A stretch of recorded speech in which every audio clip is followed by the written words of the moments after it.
Back in Britain, a new survey has found that a fifth of teachers are censoring their lessons to avoid causing offence over issues surrounding race and religion. The Policy Exchange report insists the data proves there are de facto blasphemy codes operating within our children's classrooms. 1 in 6 teachers revealed they had curtailed teachings on religion after a teacher was forced into hiding for showing an image of the Prophet Muhammad.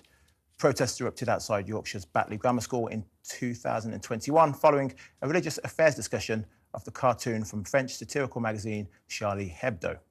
The survey also found that 20% of educators had self-censored over concerns of causing offence on wider topics such as sexuality and gender. Policy Exchange insists that all teachers should be able to express themselves freely within the law. I'll be very quick.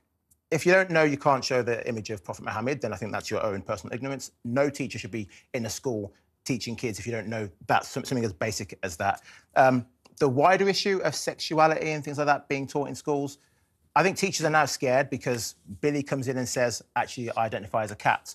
Or Sandra comes in and says, I identify as a boy. And now they've got to be, oh, well, what do I do? OK, well, I can't do anything. I can't say, well, this is a male, this is a female. You've got to be tiptoeing around, which is absolutely ridiculous. I went to a Catholic school. Our curriculum was set by a diocese.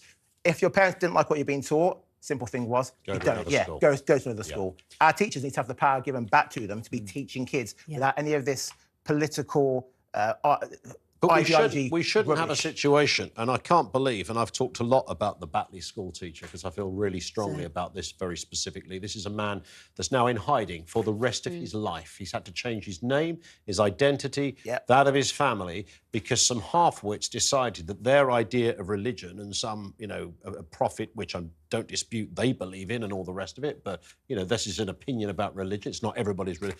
You know, it might have been a bit weird that this teacher thought, you know, I'll just show this, you know, very contentious image or whatever. But the idea that it came to that, there's not really been any condemnation of those crowds outside the school. Worse than that was the kid that apparently dropped a copy of the Quran in the playground and what appeared to be a Sharia court taking place in a community centre with the chief of police. An imam was there was a counsellor there, the boy's mum, asking for forgiveness for this. The imam saying, we haven't forgotten this. It's like, get in the bin, you lot. This is just ancient, ridiculous, anti-intellectual stuff. That's just on the religion thing. And then today I'm reading about some trans teddy bear they were trying to teach kids about, you know, trans identity via the conduit of a teddy bear. You know, this used to be Peter and now it's Pandora or some guff like that. We don't want any of this stuff in our schools. Well, we don't want any of it. But you see, I guess the interesting point is 34% of our schools are religious and faith-based schools. So that's 6,179 primaries, 623 secondaries. So you start to have a look at that, and then you have to understand, or I suppose we as a society have to have that conversation about how do you want to teach religion? Do you want to teach religion in the context of people saying this is how we behave, this is what you do, this is what you must do? Or alternatively, this is the religion, follow it if you like. And I think that we've got to move to almost the French system of just removing religion out of...